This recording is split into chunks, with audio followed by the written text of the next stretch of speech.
독도는 일본 땅입니다. 대만에서 전쟁이 나면 일본은 미국과 함께 싸울 것입니다. 2025년 11월 17일 다카이치 사네 총리가 일본 국회에서 전 세계가 지켜보는 생방송 카메라 앞에 던진 두 문장. 겉으로는 별개의 발언처럼 보였지만 메시지는 단 하나였죠. 대만 전쟁에 피를 내줄 테니 미국은 독도를 일본 영토로 인정해달라. 전문가들은 경악했습니다. 이건 외교가 아니라 노골적인 거래 제안이었으니까요. 게다가 다카이치의 태도는 섬뜩할 만큼 확신에 차 있었습니다. 아베 신조의 계승자, 일본 극우의 아이콘이라 불리던 그녀. 세계 언론은 일본의 마가렛 대처라며 치켜세웠지만 단 한 나라만은 그녀의 진짜 속내를 정확히 꿰뚫고 있었습니다. 바로 대한민국이었습니다. 동맹국 미국의 눈을 속이고 독도 해역에서 벌인 일본의 비밀 작전, 그리고 그 모든 움직임을 끝까지 추적해 손에 잡히는 결정적 증거로 파헤친 한국의 정보력. 오늘 그 증거가 어떻게 트럼프 일본의 미략을 완전히 무너뜨렸는지 그 숨막히는 전말을 여러분께 공개합니다. 안녕하세요. 저는 이든 밀러입니다. 하버드 대학교 케네디 스쿨에서 동아시아 국제 정치학을 15년 넘게 가르치고 있습니다. 11월 25일 저녁, 제 연구실에서 커피를 한 모금 마시며 화면을 응시했어요. 지난 며칠 동안 일본의 다카이치 총리의 대만 관련 발언 때문에 미국을 포함한 동아시아 국가들 간의 관계가 요동치고 있었어요. 그날 트럼프 대통령은 일본의 다카이치 산하의 총리와 통화했죠. 통화 직후 다카이치 총리는 기자회견에서 자신의 발언을 철회할 생각이 없다는 입장을 표명했어요. 아마 트럼프는 다카이치에게 중국을 너무 자극하지 말 것을 당부한 것 같은데 잘 안 되는 것 같다는 인상을 받았습니다. 왜냐면 그 전날 트럼프 대통령과 시진핑 주석이 트럼프 대통령 요청으로 전격적으로 통화했었거든요. 통화 시간은 약 1시간 정도. 내용은 비공개였지만 트럼프 대통령이 통화를 먼저 요청한 것으로 봐서 트럼프가 시진핑을 달래주려고 하는 것 같다는 생각이 들었습니다. 저는 트럼프의 통화 요청이 조금 이례적이라는 생각이 들었어요. 미국과 중국은 관세 협상이 마무리 단계에 들어가는데 일본 총리가 한 발언을 갖고 왜 미국 대통령이 중국을 달래려고 하는지 조금 의아하다는 생각이 들었습니다. 다카이치 총리의 행보는 취임하자마자 광폭 그 자체였어요. 대만 문제에 대한 일본의 직접 개입 의지 표명, 센카쿠 열도 방어 의지, 심지어 독도 영유권 주장까지 했어요. 저는 노트북 앞에서 미간을 찌푸렸습니다. 다카이치 총리의 발언은 분명 계산된 도발이었죠. 중국은 즉각 반발했고 일본 대사를 소환했습니다. 관광 제한 조치까지 발표했어요. 저는 30년간 동아시아 안보를 연구해왔어요. 일본에서 2년간 유학했고 일본어로 논문을 쓸 정도였습니다. 일본은 전략적이고 이성적인 국가였죠. 그리고 모든 말과 행동이 계산되어 있었어요. 그렇기 때문에 미국의 가장 신뢰할 만한 동맹이었습니다. 그런데 이번 움직임은 달랐어요. 너무 급격했고 너무 공격적이었습니다. 제가 뭔가 놓치는 게 있을지 모른다는 생각이 들 때 제 휴대전화가 울렸어요. 낯선 번호였습니다. 화면에는 한국 국가번호 82가 떠 있었죠. 밀러 교수님이십니까? 주미 한국 대사관입니다. 목소리는 침착했어요. 정중했지만 긴장감이 흘렀습니다. 한국 정부가 동북아 안보 세미나를 긴급 개최합니다. 교수님을 초청하고자 연락드렸어요. 저는 잠시 말을 잃었습니다. 한국이 저를 초청한다고요? 제 연구 이력을 알 텐데 말이죠. 저는 한국에 대해 비판적인 논문을 여러 차례 발표했습니다. 한국의 대일 정책은 감정적이고 역사 문제에 집착한다는 내용이었어요. 왜 저를 초청하시는 겁니까? 교수님의 전문성이 필요합니다. 일정은 11월 29일부터 3일간이에요. 너무 급작스러웠습니다. 3일 뒤라니요. 세미나 준비도 되지 않았을 텐데 왜 이렇게 서두르는 걸까요? 하지만 저는 수락했습니다. 거절할 이유가 없었어요. 오히려 이 상황에서 한국이 무엇을 준비하는지 궁금했습니다. 11월 28일 밤, 저는 보스턴 로건 공항으로 향했어요. 택시 안에서 뉴스를 확인했습니다. 한국이 누리호 발사를 없이 진행했다는 속보가 떴죠. 야간 발사였어요. 전남 고흥 나로우주센터에서 오후 11시 47분에 발사됐습니다. 13기의 위성을 한 번에 올렸다고 했어요. 민간 통신 위성과 기상 관측 위성이라는 설명이었습니다. 저는 화면 속 발사 장면을 물끄러미 바라봤어요. 하얀 불기둥이 어둠을 가르며 상승했습니다. 한국 문제에는 별 관심이 없었기에 한국이 자체 발사체로 위성을 쏘아 올린다는 게 낯설게 느껴졌어요. 게다가 위성 13기를 한꺼번에 올린다고 하니 한국이 어느새 이런 기술까지 확보했나 하는 생각이 들었습니다. 저는 화면을 끄고 창밖을 바라봤습니다. 보스턴 야경이 흐릿하게 스쳐 지나갔죠. 공항에 도착했습니다. 체크인을 마치고 탑승구로 향했어요. 제 머릿속엔 여전히 의문이 맴돌았습니다. 왜 한국은 저를 부른 걸까요? 그리고 누리호에 탑재된 위성들은 무슨 용도인가? 상관없는 두 가지 일을 동시에 떠올리면서 탑승을 기다렸습니다. 마침내 탑승 안내방송이 울렸어요. 저는 가방을 들고 게이트로 걸어갔습니다. 비행기는 14시간 후 인천에 도착할 예정이었죠. 좌석에 앉아 안전벨트를 맸습니다. 창밖으로 활주로가 보였어요. 이륙 준비가 시작됐습니다. 저는 눈을 감았어요. 하지만 잠은 오지 않았습니다. 뭔가 예사롭지 않았어요. 국제 정세의 급변, 일본의 도발, 한국의 침묵, 그리고 갑작스러운 초청까지. 모든 게 연결돼 있는 것 같았지만 저는 그 연결고리를 찾을 수 없었습니다. 비행기가 이륙했어요. 보스턴의 불빛이 점점 작아졌습니다. 저는 창밖을 바라보며 생각했죠. 한국은 뭘 준비하고 있는 걸까? 저는 노트를 펼쳐봤습니다. 11월 7일부터 17일까지 정확히 열흘 동안 일본은 7번의 도발 발언을 쏟아냈습니다. 다카이치는 11월 7일 오전 10시 중국이 대만을 공격하면 일본도 개입한다고 했습니다. 그 발언의 파장은 즉각적이었습니다. 중국 외교부는 2시간 만에 성명을 발표했죠. 이틀 후 다카이치 총리는 다시 입을 열었어요. 이번엔 센카쿠 열도였습니다. 일본 해상자위대의 순찰 강화를 발표했죠. 중국 어선 접근 시 즉각 대응하겠다는 경고까지 덧붙였어요. 일본의 움직임이 너무 공격적이었어요. 평소라면 외교적 수사로 포장했을 텐데 이번엔 직설적이었습니다.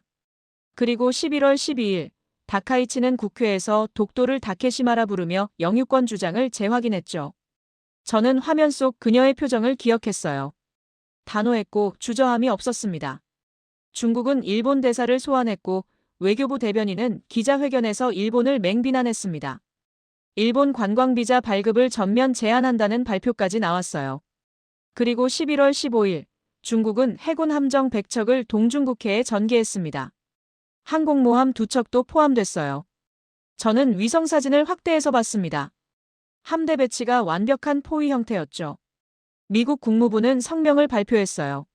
하지만 내용은 애매했습니다.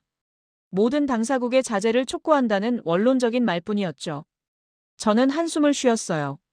미국은 갈피를 못 잡고 있었습니다. 그런데 이상한 건 한국이었어요.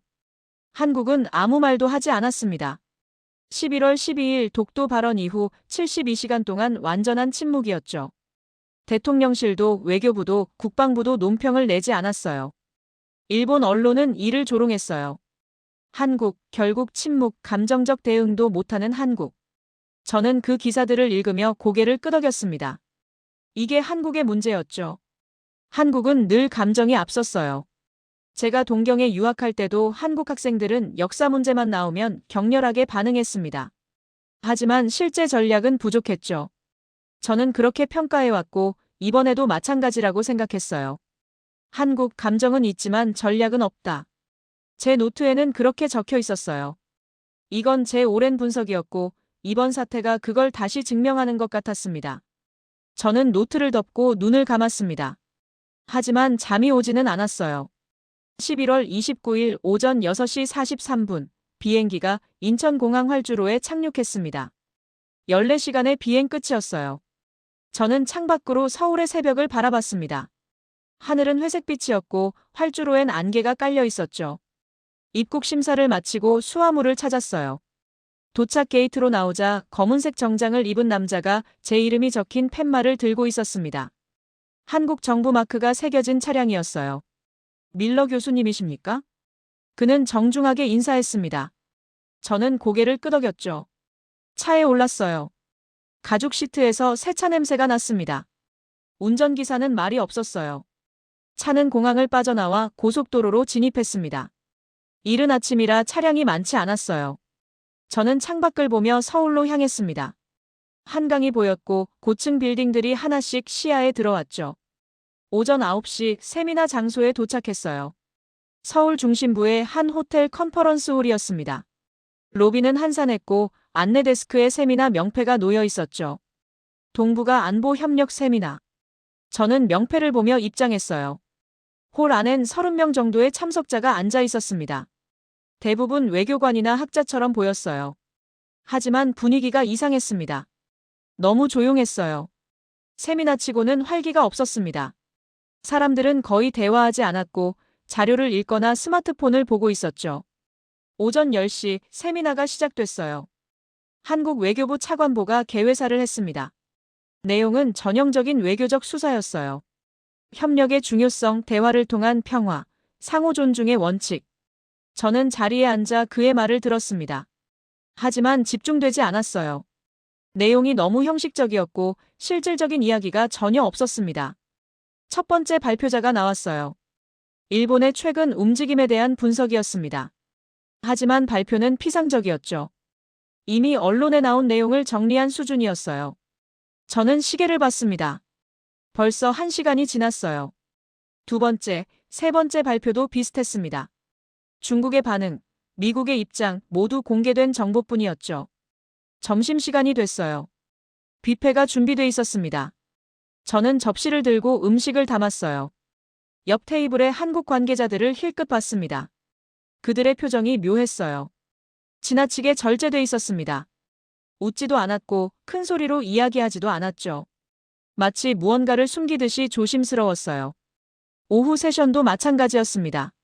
내용 없는 발표가 이어졌어요. 저는 점점 확신했습니다. 이 세미나는 형식에 불과했어요. 진짜 목적은 따로 있었습니다. 오후 5시 세미나가 종료됐어요. 저는 가방을 챙기고 밖으로 나왔습니다. 호텔 앞에 다시 검은색 차량이 대기하고 있었죠. 교수님, 호텔로 모시겠습니다. 운전기사가 말했어요. 저는 차에 올랐습니다.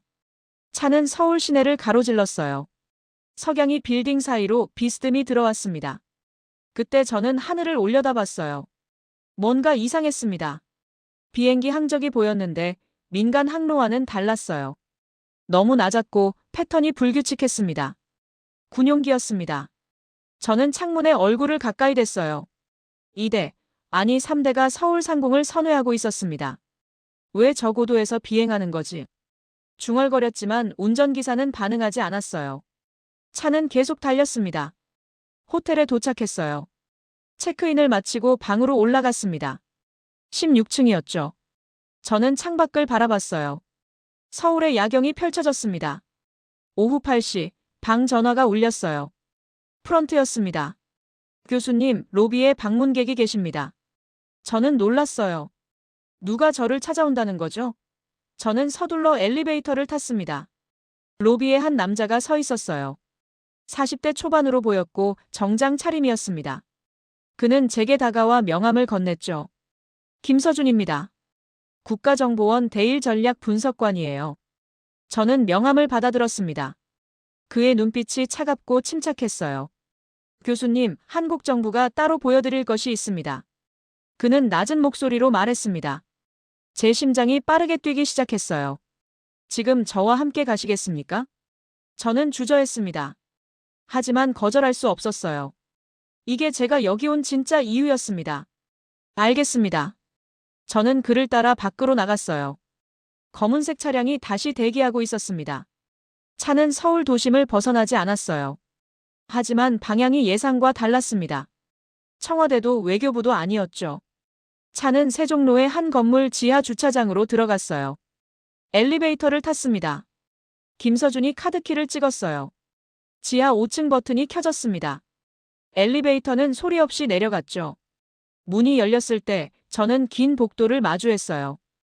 복도 끝에 철문이 있었습니다. 김서준이 다시 카드를 대자 문이 열렸어요. 안은 상황실이었습니다. 대형 스크린 6개가 벽면을 가득 채우고 있었죠. 10명 정도의 사람들이 앉아 있었어요. 국가안보실, 국방부, 정보기관 인사들이었습니다. 그들은 제게 고개를 끄덕였지만 말은 하지 않았어요. 앉으십시오. 김서준이 의자를 가리켰습니다. 저는 앉았어요. 정면 스크린에 문서 하나가 떴습니다. 2024년 8월 17일 기시다 전 총리와 트럼프 대통령의 밀약 원문입니다. 김서준의 목소리는 평온했어요. 하지만 제 손은 떨리기 시작했습니다. 스크린에 영문 문서가 확대됐어요. 일본 총리실 공식 문장이 찍혀 있었습니다. 저는 첫 문단을 읽었죠. 일본은 향후 4년간 5,500억 달러를 미국에 투자한다. 반대급부로 미국은 독도 영유권에 대한 일본의 입장을 공식 지지한다. 제 입이 마를 정도였어요. 이건 동맹이 아니었습니다. 거래였죠. 계속 읽으십시오. 김서준이 말했어요. 저는 다음 문단으로 시선을 옮겼습니다. 신임 총리는 이 합의를 계승한다. 일본 내각은 이를 국가 전략으로 승인한다. 다카이치 총리도 이 계획을 알고 있었다는 뜻이었어요. 아니, 그녀는 이걸 실행하고 있었습니다. 두 번째 스크린이 켜졌어요. 이번엔 오디오 파일이었습니다. 일본 총리실 내부 회의 녹음입니다. 2024년 10월 23일 기록이죠. 재생 버튼이 눌렸어요. 일본어 대화가 흘러나왔습니다. 저는 일본어를 이해할 수 있었어요. 미국 정보 체계를 장악해야 일본의 시대가 옵니다. 다카이치 총리의 목소리였어요. 차갑고 단호했습니다. 중국 자극은 미국의 주의를 분산시킬 겁니다. 그동안 우리는 해저 케이블 작전을 완료합니다. 제 등에 식은땀이 흘렀어요. 일본은 동맹국을 속이고 있었습니다. 세 번째 스크린에 지도가 떴습니다. 한반도 동해 해역이었어요. 빨간 선이 독도 주변을 지나 울릉도까지 이어졌습니다. 작전명 야츠카미입니다. 일본 해상자위대 잠수함이 독도 인근 해저 케이블에 도청 장치를 설치하는 계획이죠.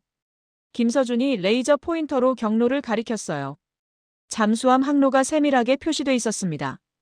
한국의 모든 통신 정보가 일본으로 흘러갑니다. 군사 정보도 포함돼요. 저는 의자를 움켜쥐었습니다. 이건 동맹이 아니었어요. 침략이었습니다. 네 번째 스크린이 켜졌어요. 누리호 발사 영상이었습니다. 11월 28일 누리호는 13기 위성을 실었다고 발표했습니다. 하지만 그중 3기는 민간 위성이 아니었어요. 영상이 확대됐습니다. 페어링 내부 구조가 보였어요. 스텔스 SAR 정찰 위성입니다. 구름과 야간에도 해상 물체를 식별할 수 있죠. 해상도는 30cm입니다. 30cm. 잠수함 함교도 식별 가능한 수준이었어요. 다섯 번째 스크린에 위성 영상이 떴습니다. 흑백이었지만 선명했어요. 해저 근처를 움직이는 긴 물체가 보였습니다. 11월 19일 오전 3시 47분, 일본 소류급 잠수함이 독도 동쪽 27km 지점에 진입했습니다. 김서준의 목소리가 차분하게 이어졌어요. 작업 시간은 4시간 12분이었습니다. 해저 케이블에 도청 장치를 설치했죠. 마지막 스크린이 켜졌어요. 이번엔 수중 영상이었습니다. 잠수함이 케이블 위에서 작업하는 장면이었어요. 선명했고 각도도 완벽했습니다. 장보고 III 잠수함이 촬영했습니다. 우리는 처음부터 알고 있었어요. 제 머릿속이 하얘졌어요. 일본은 미국을 배신하고 있었습니다. 한국을 도청하고 정보를 빼내고 모든 걸 숨기고 있었어요. 왜 저한테 이걸 보여주는 겁니까? 제 목소리가 떨렸습니다. 김서준이 저를 바라봤어요. 미국은 우리 말을 믿지 않을 겁니다. 하지만 교수님의 말은 다르죠. 교수님은 친일학자로 알려져 있습니다. 그런 교수님이 일본의 배신을 폭로한다면 세상은 믿을 겁니다. 저는 의자에 등을 기댔어요. 숨이 막혔습니다. 제가 평생 믿어온 일본은 거짓이었어요. 제 연구도 제 신념도 모두 틀렸습니다. 생각할 시간을 드리겠습니다. 김서준이 일어났어요. 상황실이 조용해졌습니다. 저는 스크린 속 증거들을 다시 바라봤어요. 제 손이 떨리고 있었습니다. 저는 호텔방으로 돌아왔어요. 밤 11시가 넘었습니다. 하지만 잠을 잘 수 없었죠. 침대에 누워 천장을 바라봤어요. 상황실에서 본 영상들이 계속 머릿속을 맴돌았습니다. 일본 잠수함, 해저 케이블, 5,500억 달러 밀약. 모든 게 현실이었어요.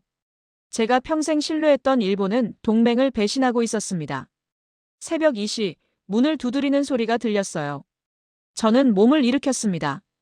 문을 열자 김서준이 서 있었죠. 죄송합니다. 늦은 시간에요. 그는 작은 가방을 들고 있었어요. 방 안으로 들어와 테이블에 가방을 내려놓았습니다. 보여드릴 게 하나 더 있습니다. 김서준이 가방을 열었어요. 안에서 낡은 책 한 권을 꺼냈습니다. 표지가 누렇게 변색돼 있었죠. 저펜, 인사이드 아우트. 1941년 출간됐습니다. 저자는 이승만이에요. 저는 그 이름을 알고 있었어요. 대한민국 초대 대통령이었죠. 하지만 그가 책을 썼다는 건 몰랐습니다. 이승만은 하와이에서 망명 생활을 했습니다. 일본의 침략을 경험했고 미국에 경고했죠. 하지만 아무도 듣지 않았어요. 김서준이 책을 펼쳤어요. 여러 곳에 형광펜으로 밑줄이 그어져 있었습니다. 읽어보십시오. 저는 책을 받아들었어요. 첫 번째 밑줄 친 문장을 읽었습니다. 일본은 협력을 말하며 지배를 준비한다. 제 심장이 빠르게 뛰었어요. 5,500억 달러 투자, 그 대가로 독도. 협력이 아니라 거래였습니다. 두 번째 문장을 읽었어요. 일본의 전략은 두 얼굴을 가진다. 하나는 미소 짓고 다른 하나는 칼을 숨긴다. 다카이치 총리의 얼굴이 떠올랐어요. 백악관에선 웃으며 동맹을 말하고 총리실에선 미국 정보 체계 장악을 논했죠. 세 번째 문장이었습니다. 두 얼굴의 전략은 동맹을 속인다.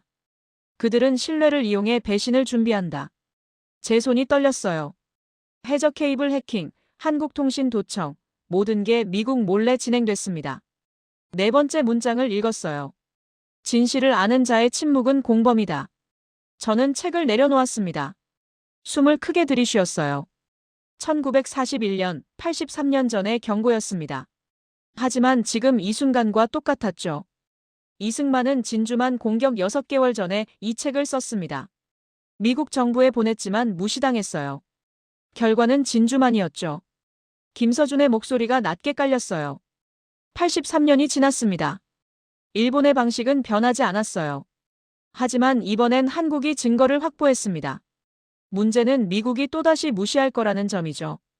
저는 고개를 들어 그를 바라봤어요. 왜 제게 이 책을 보여주는 겁니까? 교수님은 학자입니다.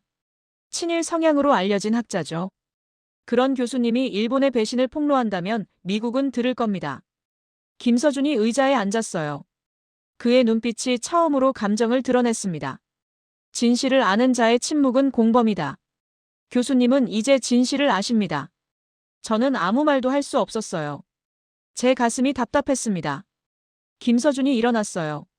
문을 향해 걸어갔죠. 문 앞에서 멈춰서서 돌아봤습니다. 생각하십시오. 미국은 또다시 경고를 무시하고 있습니다. 교수님만이 이걸 막을 수 있어요. 문이 닫혔어요. 저는 혼자 남았습니다. 책이 테이블 위에 놓여 있었어요. 저는 다시 마지막 문장을 읽었습니다. 진실을 아는 자의 침묵은 공범이다. 창밖으로 서울의 야경이 보였어요. 새벽 3시였습니다. 도시는 조용했지만 제 머릿속은 폭풍이었죠. 저는 30년간 일본을 연구했어요. 일본을 신뢰했고 일본을 변호했습니다. 하지만 모든 게 틀렸어요. 일본은 미국을 속이고 있었어요. 한국을 도청하고 정보를 빼내고 동맹을 거래로 여기고 있었습니다. 그리고 저는 이 진실을 알게 됐어요. 침묵한다면 저도 공범이 되는 겁니다. 83년 전 이승만의 경고를 무시한 미국처럼 저도 진실을 외면하는 거죠. 저는 노트북을 켰어요. 화면이 밝아졌습니다. 커서가 깜빡였죠. 새벽 4시, 저는 타이핑을 시작했습니다. 제목은 간단했어요. 일본의 배신 83년 만에 반복되는 경고. 제 손이 떨렸지만 멈추지 않았어요. 밀양 내용, 해저 케이블 해킹, 총리실 도청 파일, 모든 걸 적었습니다. 동이 트기 시작했어요. 서울 하늘이 붉게 물들었죠. 저는 여전히 타이핑하고 있었습니다. 이승만의 책이 옆에 놓여 있었어요. 83년 전의 경고가 지금 제 어깨 위에 있었습니다. 저는 더 이상 침묵할 수 없었어요. 12월 3일 오전 10시 17분, 저는 백악관 국가안보회의실에 앉아 있었습니다. 나흘 만에 급히 귀국한 직후였어요. 테이블 건너편엔 3명의 관계자가 있었죠. 국가안보보좌관, 국무부 동아태 차관보, 국방부 정보국장이었습니다. 제 노트북 화면엔 모든 증거가 담겨 있었어요. 밀양 문서, 도청 파일, 위성 영상, 해저 케이블 해킹 작전. 저는 1시간 동안 설명했습니다. 국가안보보좌관이 팔짱을 꼈어요. 그의 표정은 차갑고 단호했습니다. 밀러 교수, 이 자료들은 조작입니다. 제 등이 굳었어요. 조작이라고요? 한국 정보기관이 만든 거죠. 그들은 감정적입니다. 독도 문제로 일본을 공격하려는 겁니다. 국무부 차관보가 고개를 끄덕였어요. 일본은 우리의 핵심 동맹입니다. 5,500억 달러 투자는 실제입니다. 하지만 밀약은 존재하지 않아요. 저는 의자를 앞으로 당겼습니다. 총리실 도청 파일을 들어보셨습니까? 다카이치 총리의 목소리가 명확합니다. 음성 합성 기술입니다. 요즘엔 AI로 얼마든지 만들 수 있죠. 국방부 정보국장이 말했어요. 저는 입술을 깨물었습니다. 해저 케이블 해킹 영상은요? 장보고 III 잠수함이 촬영한 겁니다. 한국이 제공한 자료는 신뢰할 수 없습니다. 검증이 불가능해요. 제 가슴이 답답해졌어요. 그들은 듣고 싶지 않았습니다. 아니, 들을 수 없었죠. 국가안보보좌관이 몸을 앞으로 기울였어요. 교수님, 이 일은 잊으십시오. 한국의 정치적 의도에 말려들지 마세요. 교수님의 명성에 먹칠하는 겁니다. 저는 노트북을 덮었어요. 손이 떨렸습니다. 잊으라고요? 이건 동맹의 배신입니다. 동맹은 견고합니다. 일본은 우리를 배신하지 않아요. 국무부 차관보의 목소리가 단호했습니다. 회의는 끝났어요. 저는 백악관을 나왔습니다. 워싱턴의 12월 하늘은 흐렸어요. 바람이 차갑게 불었습니다. 저는 걸으며 생각했죠. 83년 전 이승만도 이랬을 겁니다. 증거를 들고 미국 정부를 찾아갔지만 무시당했어요. 6개월 후 진주만이 폭격당했죠. 역사가 반복되고 있었어요. 미국은 또다시 경고를 외면했습니다. 12월 4일, 저는 하버드 연구실로 돌아왔어요.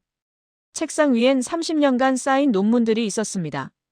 모두 일본을 옹호하는 내용이었죠. 저는 그 논문들을 바라봤어요. 제 인생이었습니다. 하지만 모두 틀렸어요. 노트북을 켰어요. 뉴욕타임스 기고 페이지를 열었습니다. 커서가 깜빡였죠. 저는 타이핑을 시작했어요. 일본의 두 얼굴, 동맹의 배신과 미국의 침묵. 손이 빠르게 움직였습니다. 밀약의 존재, 5,500억 달러와 독도의 거래, 해저 케이블 해킹 계획, 한국이 확보한 증거들. 모든 걸 적었어요. 83년 전 이승만의 경고도 포함했습니다. 1941년 이승만은 경고했지만 미국은 듣지 않았다. 2024년 한국은 증거를 제시했지만 미국은 또다시 외면하고 있다. 새벽 3시, 기고문을 완성했어요. 제출 버튼 앞에서 손가락이 멈췄습니다. 이 버튼을 누르면 제 인생은 바뀔 겁니다. 30년 쌓아온 명성, 친일 학자로서의 신뢰, 모든 게 무너질 거예요. 하지만 침묵한다면 저는 공범입니다. 저는 버튼을 눌렀어요. 12월 5일 오전 7시, 뉴욕타임스 일면에 제 기고문이 실렸습니다. 반응은 폭발적이었어요. CNN, BBC, 워싱턴 포스트 모두 보도했죠. 하버드 동료들이 전화를 걸어왔어요. 일부는 지지했지만 대부분은 비난했습니다.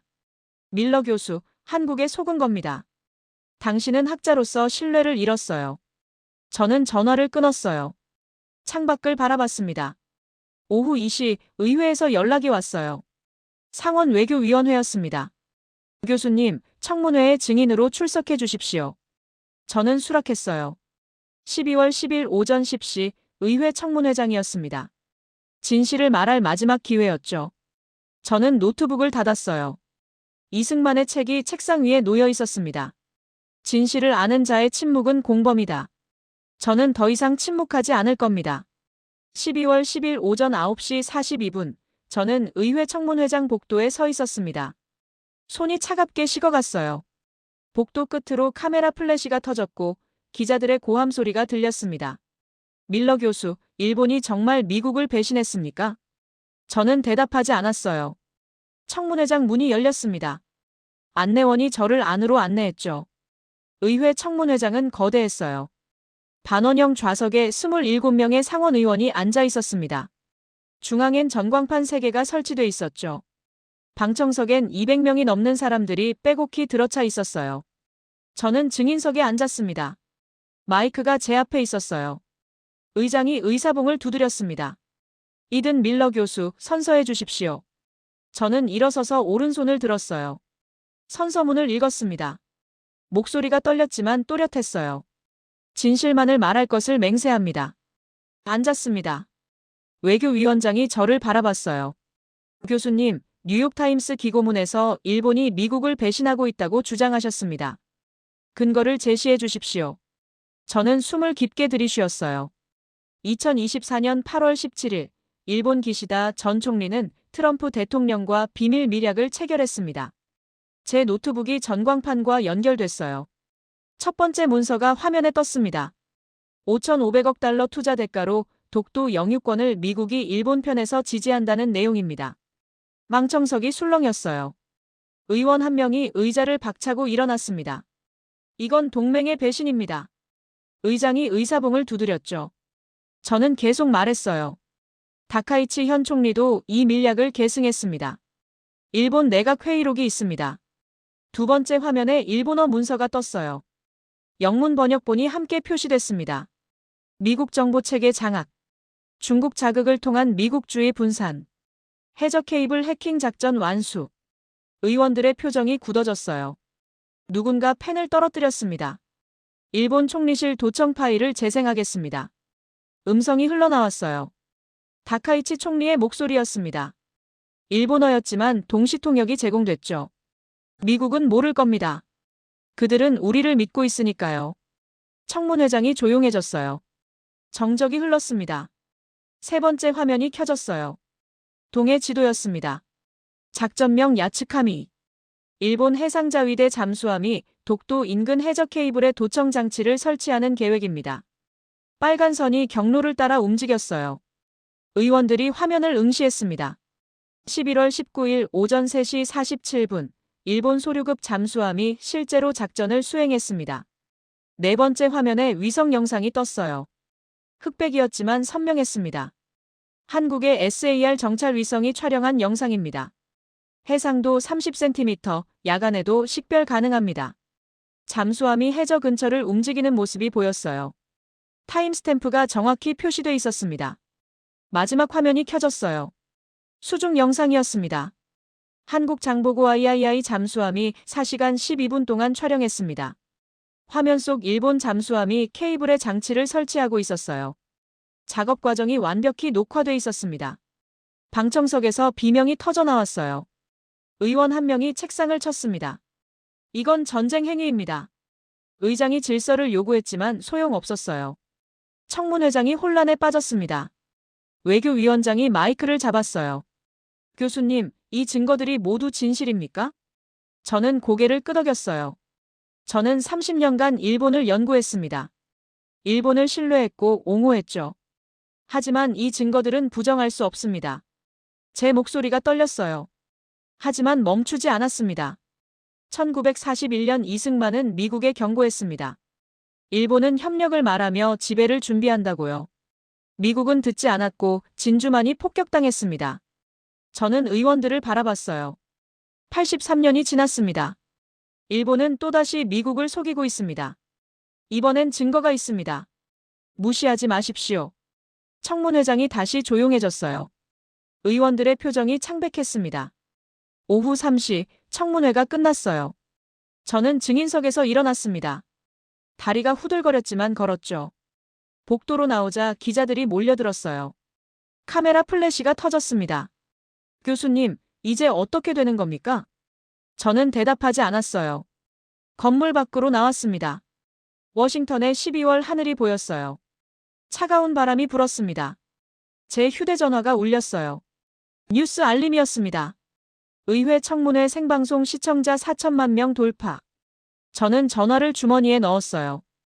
꺼르며 생각했습니다. 이제 세상은 알게 됐어요. 일본의 배신, 미국의 침묵, 한국의 증거. 저는 더 이상 침묵하지 않았습니다. 그리고 그 순간 저는 처음으로 자유로웠어요.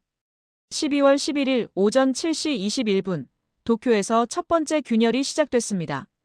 일본 국회 앞에 3만 명이 모였어요. 시위였습니다. 다카이치 퇴진, 미국 배신 사죄, 플래카드가 거리를 가득 메웠죠. 저는 하버드 연구실에서 생중계를 봤어요. 화면 속 일본은 혼란이었습니다. 국회의원 17명이 집단 사퇴 성명을 발표했어요. 여당 내부에서도 다카이치 총리 퇴진 요구가 나왔습니다. 오전 11시, 일본 엔화가 폭락했어요. 달러당 158엔까지 치솟았습니다. 도쿄증권거래소는 거래를 중단했죠. 30년 만에 최악의 하루였어요. 저는 커피를 마시며 뉴스를 읽었습니다. CNN, BBC, 로이터 모두 같은 헤드라인이었어요. 일본 동맹 신뢰 붕괴, 미일 관계 최악의 위기. 12월 12일 오후 3시, 다카이치 총리가 사퇴했습니다. 기자회견장에서 그녀는 고개를 숙였어요. 단 한마디도 하지 않았습니다. 플래시가 터졌고 기자들이 소리쳤지만 그녀는 돌아서서 나갔죠. 제 휴대전화가 울렸어요. 국무부였습니다. 밀러 교수, 대통령이 특별 태스크포스를 구성했습니다. 참여해 주십시오. 저는 수락했어요. 미국은 움직이기 시작했습니다. 12월 15일, 백악관에서 긴급 기자회견이 열렸어요. 트럼프 대통령이 단상에 섰습니다. 일본과의 밀약은 전면 재검토됩니다. 5,500억 달러 투자 조건도 수정될 것입니다. 그는 원고를 읽지 않았어요. 즉흥적이었지만 단호했습니다. 동맹은 신뢰 위에 세워집니다. 신뢰가 깨졌다면 관계도 바뀌어야 합니다. 제 전화가 다시 울렸어요. 일본 언론이었습니다. 인터뷰 요청이었죠. 저는 거절했어요. 12월 18일 의회가 법안을 통과시켰습니다. 동맹국 정보 투명성 법안이었어요. 모든 주요 동맹국과의 비밀 합의를 의회에 보고하도록 하는 내용이었습니다. 저는 의회 복도에서 그 장면을 지켜봤어요. 찬성 89표, 반대 11표. 압도적이었습니다. 한국은 여전히 침묵했어요. 청와대도 외교부도 공식 논평을 내지 않았습니다. 하지만 서울의 주가는 상승했죠. 삼성전자, SK하이닉스, 방산 기업들이 일제히 올랐어요. 저는 한국 뉴스를 검색했습니다. 국내 보도는 담담했어요. 미 의회 청문회 결과 일본 전국 불안. 승리를 자축하는 기사는 없었습니다. 김서준의 말이 떠올랐어요. 미국인 입을 통해 진실을 밝혀야 한다. 한국은 처음부터 이걸 계획했습니다. 직접 말하지 않고 증거만 보여주고 나머지는 저에게 맡긴 거였죠. 12월 24일, 저는 연구실로 돌아왔어요. 크리스마스 이브였습니다. 캠퍼스는 조용했고 눈이 내리고 있었죠. 책상 위에 이승만의 책이 놓여 있었어요. 저는 마지막 페이지를 펼쳤습니다. 진실을 아는 자의 침묵은 공범이다. 저는 창밖을 바라봤어요. 눈이 쌓이고 있었습니다. 하얀 캠퍼스가 고요했죠. 30년간 저는 일본을 연구했어요. 일본을 신뢰했고 옹호했습니다. 하지만 모두 틀렸죠. 제 인생의 전부가 무너졌어요. 그런데 이상했습니다. 후회가 없었어요. 오히려 처음으로 제대로 된 일을 한 것 같았습니다. 학자로서, 인간으로서 진실을 말했으니까요. 제 이메일함엔 수백 통의 메일이 쌓여 있었어요. 절반은 비난이었고 절반은 지지였습니다. 저는 읽지 않았어요. 노트북을 켰습니다. 새로운 논문 제목을 적었어요. 동맹의 재정의 신뢰와 투명성의 필요성. 커서가 깜빡였습니다. 저는 타이핑을 시작했어요. 83년 전 이승만은 경고했지만 아무도 듣지 않았습니다. 그래서 진주만이 있었죠. 2024년 한국은 증거를 제시했고 저는 그걸 세상에 알렸어요. 이번엔 누군가가 행동했습니다. 역사는 반복되지만 이번만큼은 결말이 달랐어요. 창밖으로 눈이 계속 내렸습니다. 저는 책을 덮고 커피를 마셨어요. 따뜻했습니다. 제 휴대전화가 울렸어요. 모르는 번호였습니다. 맞지 않았죠. 오후 6시 연구실 불을 껐어요. 복도를 걸으며 생각했습니다. 진실을 말하는 건 어렵습니다. 때론 모든 걸 잃을 수도 있죠. 하지만 침묵하는 건 더 무거운 짐이에요. 저는 건물 밖으로 나왔습니다. 눈이 제 어깨에 내려앉았어요. 차가웠지만 기분이 좋았습니다. 집으로 걸어가며 하늘을 올려다봤어요. 어둠 속에서 눈송이가 반짝였습니다. 83년 만에 누군가는 경고를 들었어요. 그리고 그건 저였습니다. 여러분, 이 이야기가 재미있으셨다면 구독과 좋아요 부탁드립니다. 감사합니다.